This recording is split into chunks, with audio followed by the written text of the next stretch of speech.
लीजिए, ऐसा नजारा तो हमने कतई नहीं देखा है।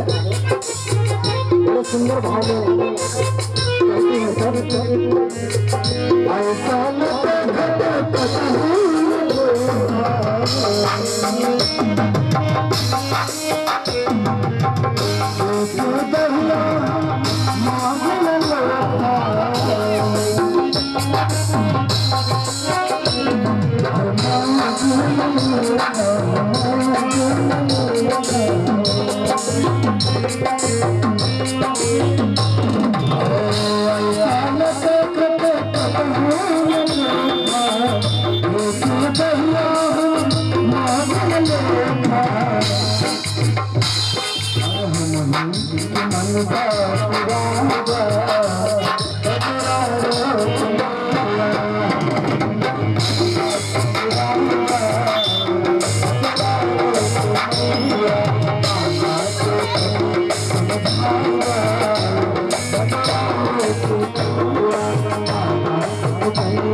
ये गणेश जी के पूजन मनन का समय है। हर जगह घर घर में गली गली में गणेश जी की स्थापना हुई और हम सब उनकी पूजा अर्चना में अपना समय दे रहे हैं। भगवान गणेश का या भगवान के किसी भी स्वरूप का प्राकट्य होता है, उनका जन्म तो होता नहीं। वो तो सदैव सर्वत्र विद्यमान है। तो समय समय पर जब ईश्वर उसकी आवश्यकता समझते हैं तो प्रकट हो जाते हैं। जब जब भी ईश्वर के प्रकट होने की आवश्यकता महसूस हुई और उनके प्रकट होने की आवश्यकता तब हुई जब अत्याचार, अनाचार, दुराचार, भ्रष्टाचार, नाना प्रकार के मानव के कल्याण के विरुद्ध वातावरण बनता है, तब तब ईश्वरीय शक्ति प्रकट होती है। अब ये तो कहने को लोकाचार है, ये लोक व्यवस्था है, कहते हैं गणेश जी शंकर जी के पुत्र हैं, माता पार्वती के पुत्र हैं, लेकिन गणेश जी वही हैं जो माता पार्वती हैं, गणेश जी वही हैं जो शिव जी हैं, वही हैं जो विष्णु जी हैं, वही हैं जो सूर्य हैं। तो वो कुछ अलग से नहीं है। किसी की शक्ति किसी से न तो कम ज्यादा यह तुलना करने की आवश्यकता नहीं है और न तो कोई कम ज्यादा है। एक ही परम तत्व है और वही सब में है, वही शक्ति सब में है। सिर्फ नाम का भेद है, रूप का भेद है और उन्हीं नाम और रूप के भेद के आधार पर भिन्न भिन्न जिसे जो स्वरूप पसंद आता है, जिसे जो लीला पसंद आती है, जिसे वो उसकी उपासना अर्चना करता है। तो किसी भी भगवान की अर्चना उपासना का मानव मस्तिष्क में एक ही बनता है ये खाका कि हमें भगवान से क्या क्या क्यों पूजा करें, हम किसी की पूजा क्यों करें, उसका ध्यान क्यों करें, उसकी अर्चना क्यों करें। उसके पीछे दो तत्व साथ साथ चलते हैं। एक तो यह है कि हमें हमारे शरीर के लिए जो भी इस संसार से में भौतिक साधन है, जो भी साधन है वो भगवान की कृपा से हमें उपलब्ध हो जाए। अब भगवान ने तो कृपा करके हर जीव के लिए बताया कि सब साधन पहले ही उपलब्ध करा दिया, बाद में जीव को पैदा किया। ऐसा कहा जाता है, ऐसा शास्त्र भी बताते हैं कि भगवान ने सब कुछ बना दिया, सब कुछ यहाँ उपलब्ध करा दिया, उसके बाद फिर आदमी को बना के दिया। अब आदमी को अपने काम की चीजों को उपलब्ध करना है अगर, तो वो कैसे मिलेगा, उसके लिए बता दिया और विश्वास दिलाया। विश्वास क्या दिलाया कि सकल पदार्थ है जगमाही, इस संसार में तुम्हें जो चाहिए वो सब है। ऐसा नहीं है कि हम कुछ बनाएंगे, बनाने जैसा कुछ नहीं है। ये मनुष्य की इतनी क्षमता नहीं है कि वो कोई चीज बना सके, कि कोई चीज बिगाड़ सके, खत्म कर सके। बनाता नहीं, एक चीज से दूसरी चीज के रूप में बदल देता। आदमी के अंदर केवल बदलने की ताकत है, उसके पास गुण है, उसका सामर्थ्य है कि वो बदलता है। जंगल से लकड़ी काटेगा, सुखा के काट पीट के बढ़िया से बढ़िया उसका कुर्सी मेज पलंग जो चाहिए कपाट सब बना दे। लेकिन वो बोले कि लकड़ी बना दे, वो लकड़ी नहीं बना सकता, वो भगवान ने बनाया। लोहा की एक से एक चीज बना देगा आदमी, लेकिन लोहा आदमी नहीं बनाएगा। लोहा तो भगवान पहले से ही खदानों में भर दिया। अन्य आदमी बोएगा, काटेगा, खाने के लिए पैदा करेगा, लेकिन बीज तो भगवान ने पहले से बना दिया। तुम इसे बो, एक दाना बो, 100 दाना प्राप्त करो, तुम्हें तुम्हारा पेट भरेगा, तुम्हारा पालन पोषण हो जाएगा। दूध चाहिए, दही चाहिए, पशुपालन करो, पशु के अंदर दूध उसमें भर गया। तो आपको जो भी चीज चाहिए, सकल पदार्थ है जग माही। इस संसार में सब कुछ है, भरा पड़ा है, सिर्फ अपने परिश्रम से और सही ढंग से। ये प्रकृति का शोषण अपनी आवश्यकता के लिए करो। बच्चे को भूख लगती है तो क्या करता है, माँ का दूध पी लेता है, पेट भर जाता है, छोड़ देता है। क्या करता है, कोई बच्चा अपनी माँ के दूध को स्टोर करता है? नहीं करता है। ये प्रकृति मेरी माँ है, इसके अंदर जितनी भी चीजें उपलब्ध हैं सब माँ के आंचल से मिला हुआ वरदान है। हमको इसका उपयोग करना है, उपभोग नहीं करना।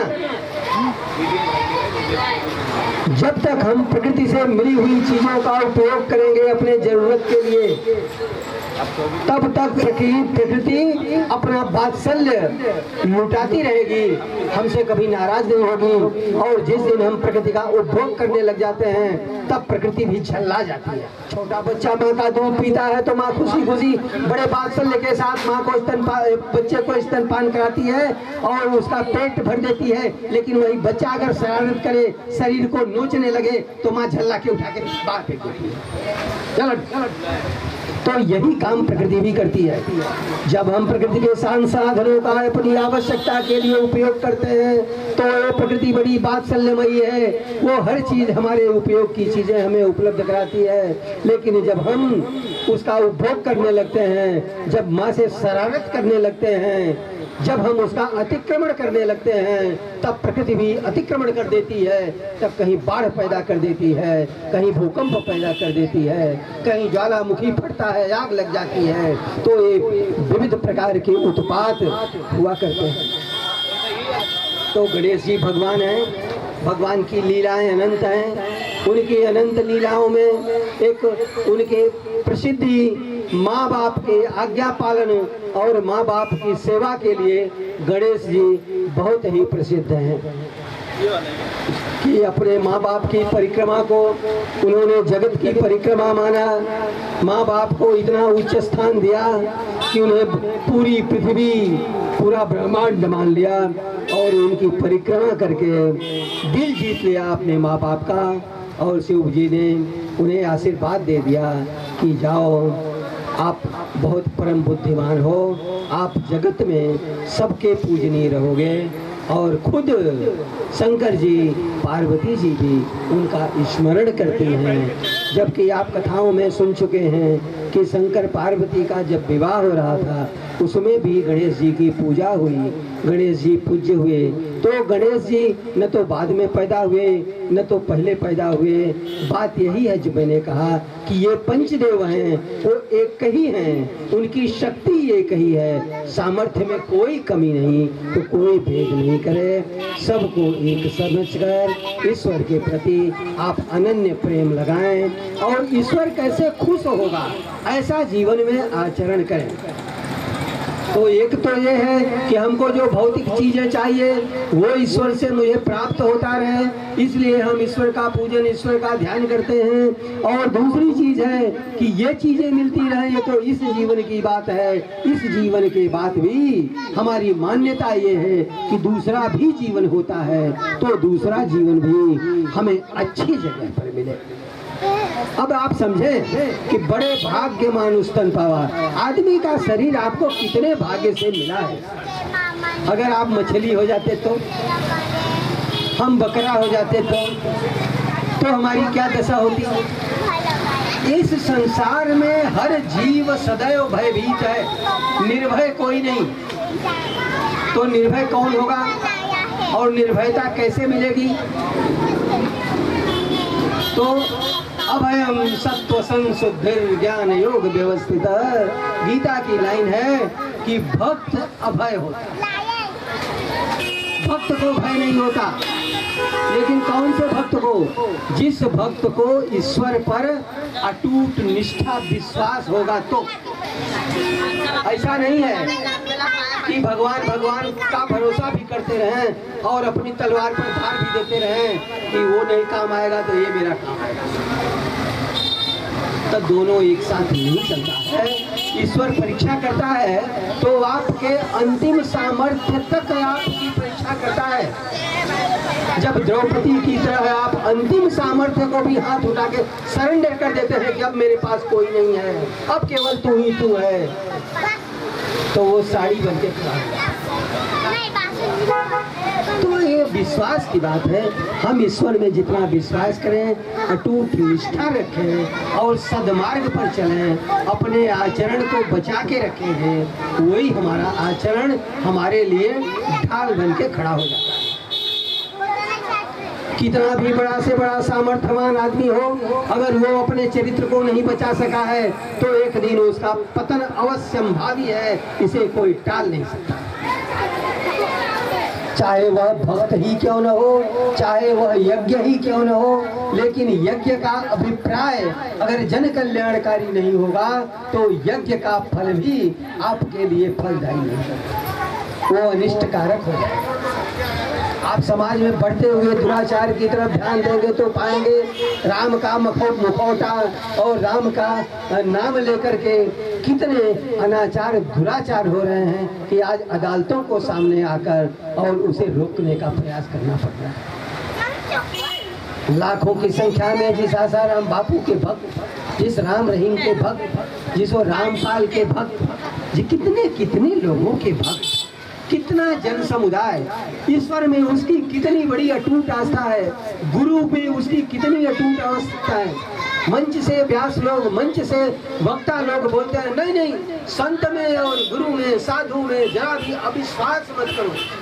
ये डरा कर रखने की बात है कि हम जैसे भी हों हमारे ऊपर तुम कभी प्रश्न मत करो। लेकिन हमारे बुजुर्गों के अनुभव ने कहा कि गुरु करो जान के अच्छी तरह से, और अच्छी तरह से कैसे परखोगे, वो एक क्षण में देखने में नहीं होता।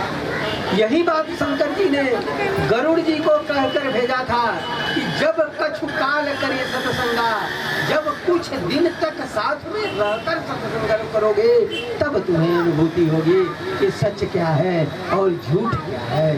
उन्हें तो झूठ ही मालूम पड़ा था कि अरे मैं ही तो गया था नागपात से काटने के लिए, मैं ही तो काट के छुड़ाया था, नहीं तो वो तो दोनों भाई बंधे थे, उनको भगवान कैसे रोक कर रहे हैं? ये भगवान हो सकते हैं क्या?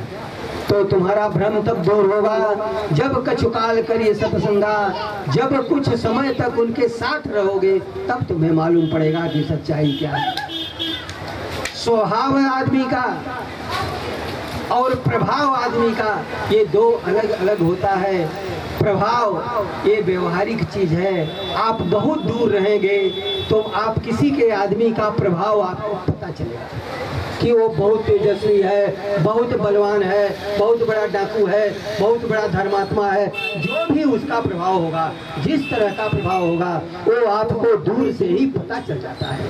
लेकिन आपके आदमी का स्वभाव उसके जब नजदीक जाते हैं जब उसके साथ रहते हैं, उसके साथ व्यवहार करते हैं, तब पता चलता है कि इस आदमी का स्वभाव कैसा है। तो अपना आदमी स्वभाव, अपना आचरण बदले। ईश्वर तो कृपालु है ही, वो सब जीव के ऊपर कृपा करता है, क्योंकि वो सबका पिता है, सबका जन्मदाता है, सबका भरण पोषण करने का वह दायित्व तो अपने ऊपर लिया है। बोलते फिर कब आदमी भूखा क्यों रह जाता है, जीव क्यों कष्ट पाता है? तो आदमी या कोई भी जीव कर्म करने के लिए स्वतंत्र है, लेकिन फल पाने के लिए स्वतंत्र नहीं है। वो कर्म अपनी मर्जी से करेगा, लेकिन फल ईश्वर अपनी मर्जी से करेगा।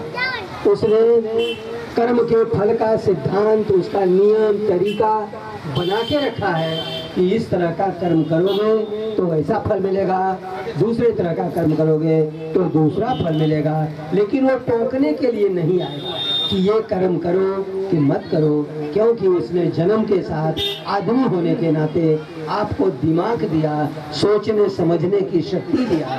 आप सोचो समझो, अपनी शक्ति का इस्तेमाल करो, भगवान की भक्ति करो, अपने कर्म से, अपने पुरुषार्थ से और सदपुरुषार्थ से धनार्जन करो, घर परिवार चलाओ और जरूरतमंद लोगों को हो सके तो उनकी भी मदद करो, क्योंकि परहित सरिस धर्म नहीं। संसार में आपके इस शरीर से अगर किसी का कुछ हो जाता है उपकार, तो उससे बड़ा और कोई धर्म नहीं है। तो वो भी धर्म का ध्यान रखें कि आपके अपनी ज़रूरत के अलावा आपका बस चलता है तो किसी दूसरे के लिए भी कुछ कर दें, कुछ करेंगे, उसका सुख देखेंगे, सुख पाएंगे, वो बहुत अच्छा है।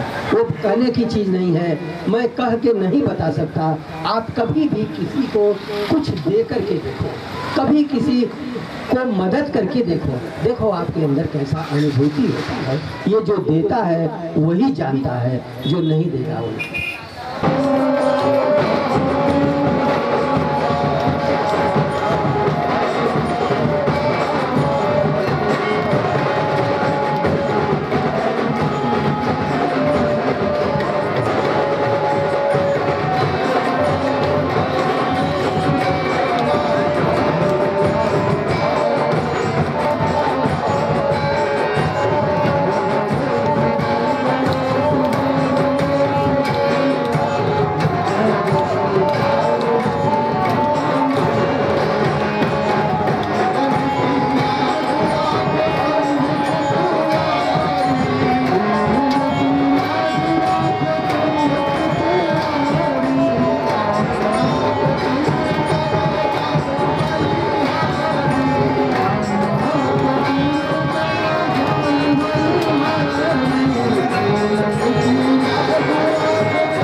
धर्म